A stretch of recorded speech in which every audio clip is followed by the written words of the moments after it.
मेरा नाम आलिया है। आज मैं जो कुछ आप लोगों को बताने जा रही हूँ उसका एक एक शब्द बिल्कुल सच है। इतने सालों में हमारे घर में न जाने क्या क्या हुआ। हमारी गलती सिर्फ इतनी थी कि हमने अपनों पर सबसे ज्यादा भरोसा किया और उन्हीं अपनों ने हमारे साथ विश्वासघात किया। इस खौफनाक सिलसिले की शुरुआत होती है साल 2014 15 जून से। वो रमज़ान की चांद रात थी। मेरी बहन जीनत ने उस रात एक बच्ची को जन्म दिया था। डिलीवरी के बाद दीदी शाम के समय घर पर आराम कर रही थी, तभी न जाने कहाँ से एक अजीब सी बिल्ली उनके कमरे की खिड़की पर आ गई। उसे देखते ही दीदी की तबीयत इतनी बिगड़ गई कि उन्हें तुरंत अस्पताल ले जाना पड़ा। दीदी उस बिल्ली से इतना डर गई थीं कि 3 दिन तक अस्पताल में बेहोश रहीं।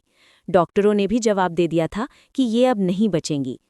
3 दिन बाद जब उन्हें होश आया तो पूरे घर में खुशी की लहर दौड़ गई।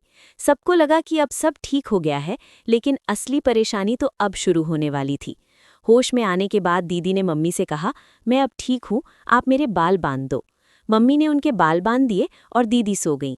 मम्मी ने सावधानी के तौर पर दीदी की उंगली में अपना दुपट्टा बांध दिया था, ताकि अगर उन्हें किसी चीज़ की ज़रूरत हो तो वो दुपट्टा हिलाकर मम्मी को उठा सकें। लेकिन थोड़ी देर बाद ही दीदी लेटे लेटे जोर जोर से हिलने लगी और चिल्लाने लगी। उनकी आंखें बिल्कुल खून जैसी लाल हो गई थीं और उनके सारे बाल खुल गए थे। शोर सुनकर डॉक्टर भी भागे आए, लेकिन जो नज़ारा वहां था उसने सबके होश उड़ा दिए। दीदी सबके सामने ही बेड से ऊपर हवा में लटक रही थी। ये देखते ही डॉक्टर भी डर के मारे पीछे हट गए। इसी बीच मेरे पापा, जो अस्पताल के ग्राउंड फ्लोर पर सो रहे थे, उन्हें एक अजीब सपना आया। कोई आवाज़ उन्हें चिल्लाकर कह रही थी, भाग, जल्दी भागकर जा अपनी बेटी के पास, वरना देर हो जाएगी। पापा उसी वक्त उठे और भागते हुए तीसरी मंजिल पर पहुंचे। उन्होंने देखा कि दीदी हवा में है। पापा ने तुरंत उनका हाथ पकड़ा तो हाथ पकड़ते ही वो बेड पर गिर पड़ी। गिरते ही वो उठी और पापा की तरफ देखते हुए एक भारी आवाज में बोली, बचा लिया तूने आज इसे, वरना आज ये मेरी हो जाती। इतना कहते ही दीदी फिर से बेहोश हो गई। इसके बाद डॉक्टर खुद पापा से बोले, आप जिस किसी बाबा को जानते हो उसे बुला लो, इनका इलाज हमारे बस के बाहर है। इसके बाद मेरी मम्मी, पापा और दीदी के ससुराल वाले सब इधर उधर फ़ोन करने लगे। हमने मस्जिद में दुआएं करवाईं, पर कोई फ़ायदा नहीं हुआ। फिर मेरी नानी आई। उन्होंने दीदी की हालत देखते ही मम्मी से कहा, ये लड़की मर जाएगी, तुम इसे लेकर जल्दी गाँव आ जाओ। नानी ने बताया कि इसके ऊपर चौकी चढ़वाई गई है।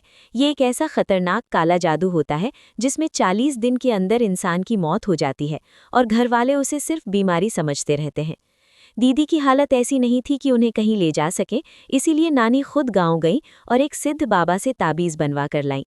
बाबा ने कहा था कि 2 दिन बाद लड़की खुद अपने पैरों पर चलकर मेरे पास आएगी। और वाकई ऐसा ही हुआ। 2 दिन बाद दीदी ठीक हो गई और हम उन्हें लेकर इशामपुर नाम के उस गांव में चले गए। उन बाबा ने दीदी का इलाज किया। बाबा ने बताया कि दीदी के ऊपर एक शक्तिशाली जिन था, जिसे उन्होंने पकड़ लिया। लेकिन जब उनका एक आदमी उस जिन को कब्रिस्तान में दफनाने गया तो उस जिन ने उस आदमी को ही मार दिया। दीदी के इलाज में एक बेगुनाह की जान चली गई। ये सुनकर हम सब दहल गए। जब हमने बाबा से पूछा कि ये सब किसने किया है, तो उन्होंने 3 मुख्य बातें बताईं। ये करने वाली 4 औरतें हैं। वे तुम्हारे घर इस लड़की का रिश्ता मांगने आई थीं और तुमने मना कर दिया था। वे एक दिन तुम्हारे घर आई थीं और सबको लड्डू खिलाकर गई थीं। मम्मी पापा तुरंत समझ गए कि ये कोई और नहीं, हमारी अपनी 4 बुआएं थीं। हैरानी की बात ये थी कि वे उस वक्त भी हमारे घर पर ही मौजूद थीं। पापा ने तुरंत उन्हें घर से जाने को कह दिया। इसके बाद दीदी ठीक तो हो गई, लेकिन उन्हें वो जिन्न अभी भी दिखाई देता था। वो रात में अचानक उठकर चिल्लाने लगती थीं। मैं उस वक्त सिर्फ 15 साल की थी और अल्लाह से उनके लिए बहुत दुआएं करती थी। भाग 2, दिया, विश्वासघात और वो खौफनाक रात। वक्त बीतता गया, लेकिन दीदी की वो बेचैनी खत्म नहीं हुई थी। फिर साल 2021 14 नवंबर की तारीख आई। दीदी ने एक बेटे को जन्म दिया। घर में खुशियां तो थीं, लेकिन हमारे ऊपर मुसीबतों का पहाड़ टूटा हुआ था। पापा पर 20 लाख रुपए का कर्ज हो चुका था। हम जैसे तैसे अपना गुजारा कर रहे थे। दीदी के ससुराल वाले फिर से उन्हें हमारे पास छोड़ गए थे। इसी बीच अचानक मेरी एक बुआ की लड़की, जिसका नाम हम यहाँ नजमा रख लेते हैं, हमारे घर आ गई।